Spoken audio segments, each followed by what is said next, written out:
Conte. La belle histoire de Luc le lièvre.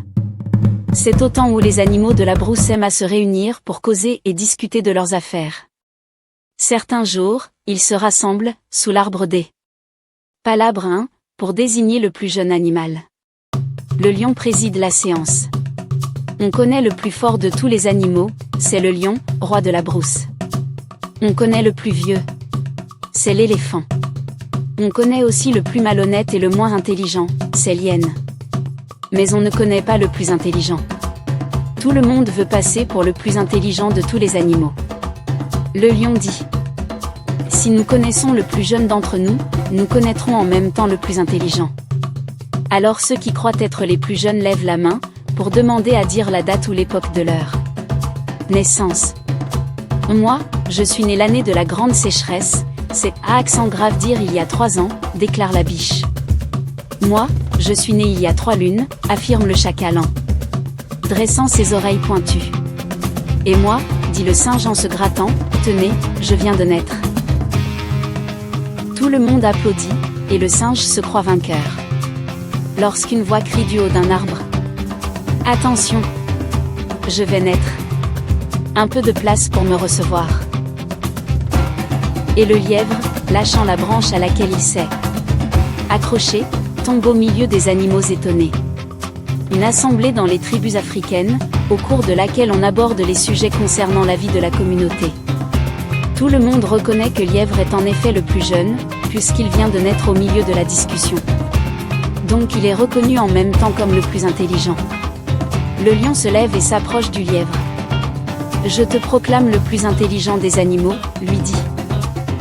Tu n'es peut-être pas vraiment le plus jeune, mais ton intelligence est supérieure à celle des autres. Fin. La leçon à tirer de ce conte est que l'intelligence et la ruse surpassent la force ou la simple apparence. Par son astuce, le lièvre démontre que réfléchir autrement et utiliser sa créativité permettent de surmonter les défis et de se démarquer. Ce conte enseigne également que l'ingéniosité et la capacité à convaincre peuvent être des atouts puissants dans une communauté, valorisant ainsi l'importance de l'esprit vif et de la stratégie pour réussir. Conte. Le lion et le hérisson. Cette année-là, au pays des animaux, il ne tomba pas une seule goutte de pluie. Et pour ne rien arranger, les criquets étaient venus dévorer le peu de végétation qui avait poussé. Le lion, leur roi, les convoqua dans son palais et leur tint ce discours. Chers sujets, comme vous le savez tous, il n'est pas tombé une seule goutte de pluie dans notre pays. Il n'y a pas de nourriture. Aussi, moi, votre roi, le roi de tous les animaux, je décrète. Article 1. Que personne ne vienne me demander à manger. Car je n'ai rien. Article 2. Que chacun se débrouille comme il peut. Article 3. Dispersez-vous. Les animaux se dispersèrent, chacun allant de son côté. Mais avant, le cheval dit: moi, je vais rejoindre les hommes au village.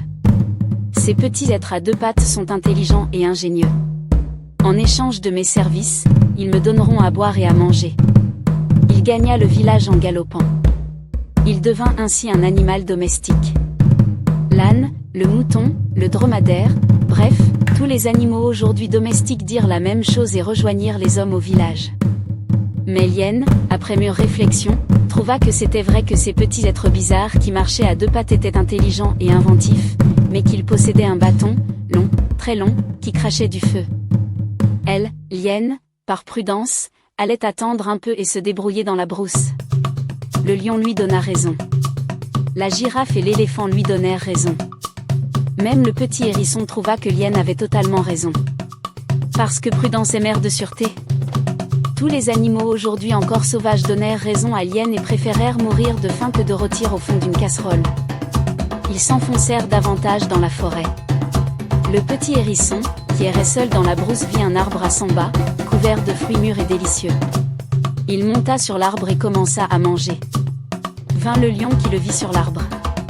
Le lion lui demanda de lui envoyer quelques fruits.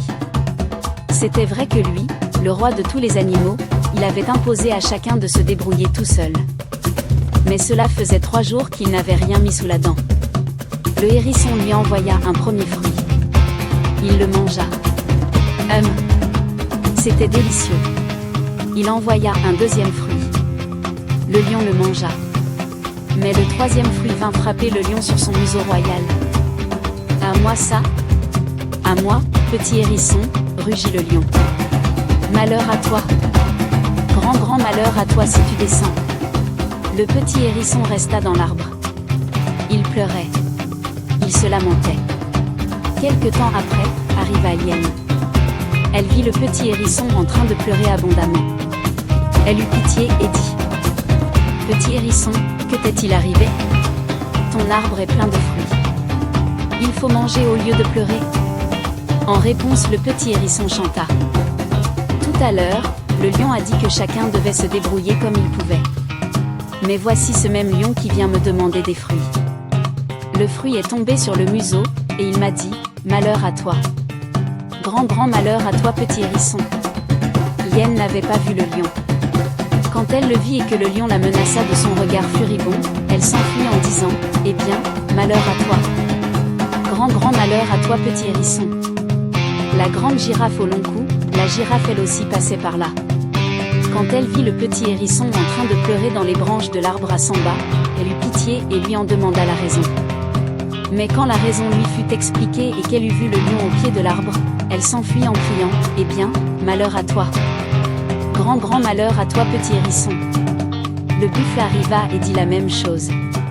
Même le grand éléphant dit la même chose. Tout le monde dit la même chose. Tout le monde ? Non. Le petit lièvre arriva sur son cheval, en fait, un grand coq qui galopait en chantant. La vérité, rien que la vérité est toujours la vérité.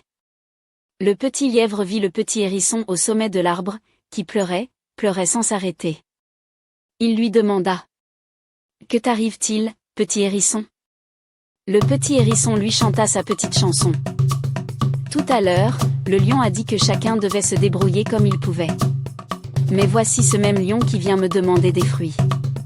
Le fruit lui est tombé sur le museau, et il m'a dit : « Malheur à toi.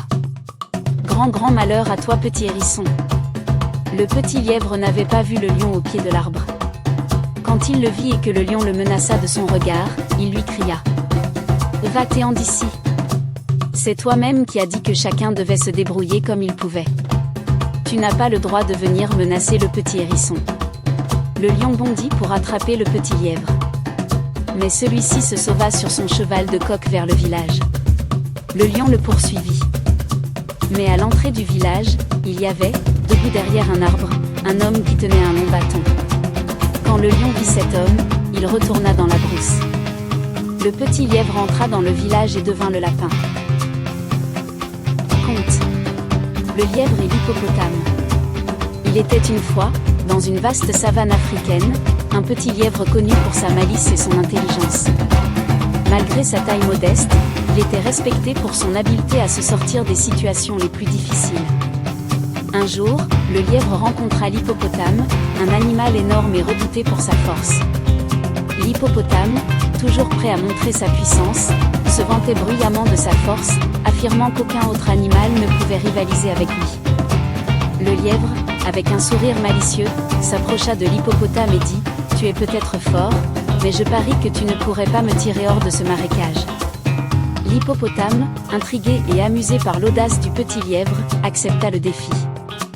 « D'accord, petit lièvre, dit-il, montre-moi ce que tu peux faire. » Le lièvre trottina jusqu'au bord du marécage où il avait caché une longue liane. Il attacha une extrémité autour de sa taille et tendit l'autre extrémité à l'hippopotame. « Attrape cette liane, dit le lièvre, et je vais m'accrocher de l'autre côté. Quand je sifflerai, tire aussi fort que tu peux. » L'hippopotame, confiant en sa force, accepta la liane et plongea dans le marécage. Le lièvre, quant à lui, courut à travers la savane jusqu'à atteindre un grand arbre où il avait attaché l'autre extrémité de la liane. Avec un sourire, le lièvre siffla et l'hippopotame commença à tirer de toutes ses forces. Il tira et tira, mais le lièvre restait fermement attaché à l'arbre, semblant ne pas bouger d'un pouce. L'hippopotame, stupéfait par l'incapacité de déplacer le lièvre, redoubla d'efforts. Il se mit à grogner et à souffler, tirant avec toute la puissance qu'il possédait. Le lièvre, cependant, restait tranquillement assis sous l'arbre, regardant l'hippopotame lutter. Après un long moment, l'hippopotame, épuisé et confus, abandonna enfin et retourna voir le lièvre. « Comment se fait-il que je n'ai pas pu te tirer, toi, un si petit animal ?» demanda-t-il, haletant. Le lièvre sourit et répondit, « Ce n'est pas la taille ou la force qui compte, mon ami, mais la sagesse et la ruse. Parfois, il vaut mieux utiliser sa tête que ses muscles. » Quelle est la moralité de l'histoire selon vous ?